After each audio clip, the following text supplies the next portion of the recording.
Narcissistic personality disorder is the extreme end of feeling entitled to special treatment. People with narcissistic personality disorder feel grandiose, special, unique, gifted, expect and seek admiration from others, and lack empathy.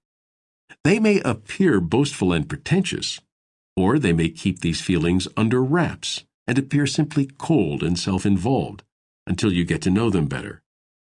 When their expectations of special treatment are not met, they may fly into a rage.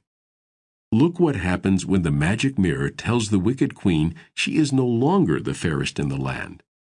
Lacking empathy and feeling superior, such people may see nothing wrong with exploiting others. By no means does everyone with narcissistic traits meet all the criteria for a personality disorder. But excessive or twisted narcissism is behind many self-destructive behavior patterns. The basic assumption here is the belief that the usual rules of life do not apply to oneself. Most of us are consciously aware that not playing by the rules usually leads to bad outcomes. You get caught. But the automatic self may never have absorbed the news. Some got to be this way simply because they've been spoiled. They've always been treated as if they're special, and they believe it. But many people end up feeling entitled to special treatment because of tragedy. They have an illness or a disability that causes them pain, shame, or embarrassment, and they feel they deserve compensation. Still others feel stuck in a bad marriage or a crappy job and act as if that in itself entitles them to special treatment in other aspects of their life. Or they had an unhappy childhood and feel that adult life owes them something. They may have felt unloved and retreated into narcissism as a fantasy in order to compensate. In this case, excessive narcissism is a defense against feeling unloved, weak, or vulnerable. Often, we come to believe our own act until some crisis unleashes the unconscious fears and feelings. Paradigm: I'm special. Major assumptions: the usual rules of life don't apply to me. I'm gifted, unique, talented. Always sees. Opportunities to shine, to stand out, to get ahead of others. Life is a competition, and I'm first. Never sees. Own weaknesses, needs and talents of others. Dangers of self-indulgent behavior. Emotional style: conceited, self-absorbed, exploitative, or cold, withdrawn, disdainful. But even if you have good reason to feel this way, if you don't play by the rules of life, you're not likely to treat other people very well. Your attention may be focused on yourself with not much left over for others. You may take them for granted. You may not do your share of the work. You may feel entitled to manipulate and deceive. Eventually, people will avoid you. You may have issues with authority, not taking direction well. That leads to trouble on the job and in school. Narcissists tend to take advantage of others, to be more aggressive and violent, to be more prejudiced. They tend to see relationships as power games in which they are out to get the most for themselves. The date rapist has such feelings of entitlement. So do the seductive tease and the exploiting manager. People like this are prone to gambling, playing the market, or taking other risks because they believe they'll beat the odds or find a way to cheat.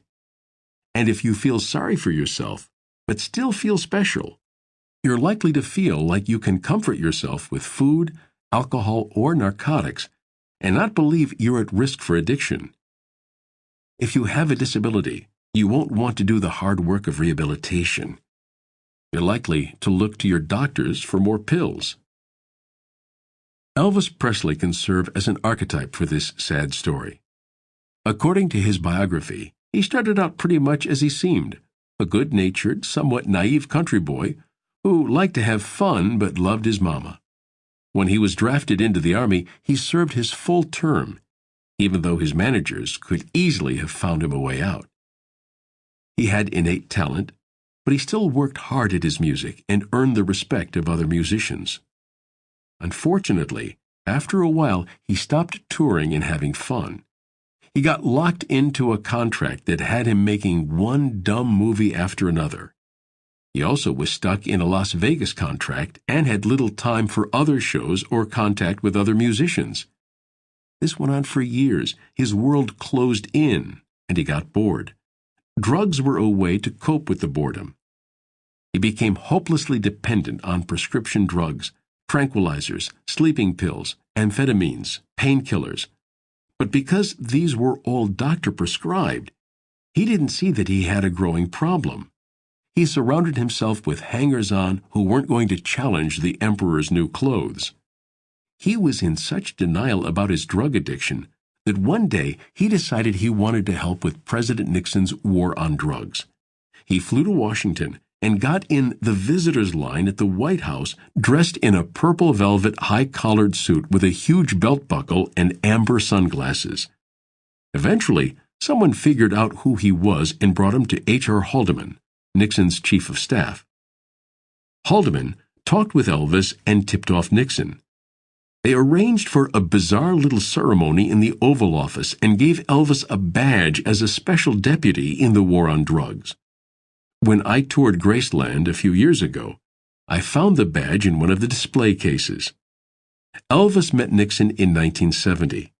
7 years later, grotesquely overweight, bloated, and barely able to move, Elvis died. A lab report said he had 14 drugs in his system.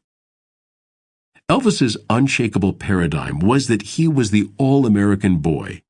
He drew a bright white line between himself and the Beatles, foreign elements, black power, and marijuana and other illegal drugs. In his mind, he wasn't a drug user because doctors had prescribed everything he took. Michael Jackson seems to have been a victim of the same rationalization. Constructing a comfortable reality. We all need to feel special somehow. There's nothing wrong with healthy pride, but as Timothy Wilson warns us in Strangers to Ourselves, we are all highly effective spin doctors, interpreting reality in the best way to confirm what we want to believe about ourselves. Most of us think we are better than average in almost every way. If we have a healthy sense of self-esteem, then we tend to create a comfortable reality, unconsciously paying attention to input that makes us feel good about ourselves and ignoring input that conflicts with our self-image. This in itself can be part of a self-destructive pattern. You can ignore warning signals that you should be paying attention to. But if you retain your ability to empathize and have standards of justice and fair play, you're not likely to get into great trouble over feeling special. There have been many observations and several studies noting that narcissism is on the rise among today's young people, perhaps an inadvertent byproduct of the self-esteem movement some years ago, which largely backfired. Kids got to feel better about not doing their best. Narcissists care more about being admired than being loved, and hence are incapable of loving in return. They assume they are superior to everyone else, and can be quite nasty and resentful when they're not treated this way. In studies of group interaction, narcissists tend to get high social ratings at first because they will take a leadership role and can make a great first impression. But after a few months, they end up at the bottom of the rankings. People realize there's little substance there, and the narcissist comes to be seen as vain, bossy, and petulant. Narcissists do often attract acolytes, though, people who, for their own neurotic reasons, need someone to worship. Narcissists often don't feel much pain from their own off-putting behavior. Their self-esteem is nearly invulnerable. But they inflict it on others, especially acolytes, who tend to get enmeshed and will never walk away, as most people would. Covering for weakness. There are a good number of people for whom the paradigm of grandiosity and entitlement is a false front. who can collapse into depression, anxiety, and other symptoms when the facade is broken. This usually comes from early childhood. Children at a certain stage of development need to feel grandiose.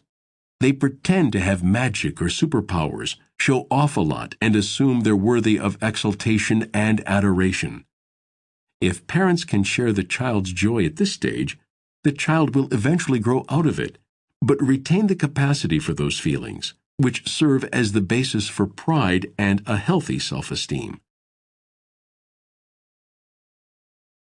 But if parents are depressed or overworked and don't respond, or they are intolerant of the child's need to feel special, the child may grow up into an adult with vulnerable self-esteem and little capacity for joy and pride. At a slightly later age, children realize they are not invulnerable, but seek that feeling again by idealizing a parent, usually the one of the same gender. By seeking to emulate a powerful, reliable grown-up, the child incorporates a feeling of safety and strength. When parents are comfortable with this, these feelings become the basis for the adult's capacity for mature ideals. But again, if parents are simply not around and there is no other relative for the child to attach to, or if parents seem unreliable or overwhelmed, the child will miss this opportunity. Grown into adulthood, the individual may be unable to feel strong and confident.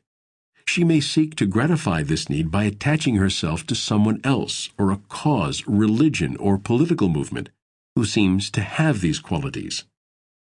In both these situations, a feeling of entitlement or specialness may be a defense against feeling powerless, empty, and unlovable. It's a kind of reaction formation in which a person acts precisely the opposite of how he feels inside. Yet acting this way becomes so much a part of the automatic self that the person is largely unaware of these vulnerabilities, and his selfish actions and belief that he knows better than everyone else become ingrained so that it's all others see. Peter was used to adulation. A very intelligent, creative man, he often had the best ideas in the room, but not all the time. And he was intolerant of other points of view and apt to be petulant when he didn't get his way. He'd been in therapy almost all his adult life and was dependent on a number of medications. What brought him to therapy this time was his relationship with his adult children, who were somewhat estranged from him. One had recently entered therapy and withdrawn from Peter. She said her therapist had told her to put some distance between them for a while. This seemed to obsess and preoccupy Peter. He was continually on the watch for communication from her. When something came, like a simple birthday card, he would spend hours trying to interpret the hidden meanings. He would work himself into such a state over what he thought was there that he would call his daughter and accuse her of participating in some scenario that existed only in his mind. She would blow up, and they would be further estranged. In an effort to understand how he got this way, I began to discuss his history with him. His father was cold, critical, and frightening. His mother was shallow, narcissistic, and competitive. Peter had had a miserable childhood. He went to an all-boys boarding school and was miserable there too. He ended his first year at the bottom of his class. But he forced himself to work, and by his fourth year, he was in the top quarter. He went on to an Ivy League college and the New York financial world without looking back. He always worked hard. In material terms, he was a great success. Finally, he told me his guilty secret. In his mid-30s, he had failed his own test. There was an opportunity to move up in his firm. It was logical that he should make his move. But no one in higher management gave him a clear signal that he should go ahead, so he didn't apply. It was the first time since childhood that he'd consciously felt fear. To Peter, this meant that he was not who he pretended to be. In fact, that all he was pretense. Ever since then, he reflected, he'd been trying to make up for that failure. As time went on, I understood better what this meant to Peter. A false self was destroyed. After a disastrous childhood, he had learned that if he worked hard and played by the rules, he would be treated well, and he could pretty much ignore the part of him deeper inside that felt lonely and afraid. But the other part was always there, and always made him feel that he was just faking being successful and confident. When he felt rejected by his children, he concluded that all his old fears were perfectly true, and that his real self was needy, weak, and afraid. No wonder he was driven crazy by his daughter's withdrawal. He thought she had found him out, found the real self that he tried so hard to hide.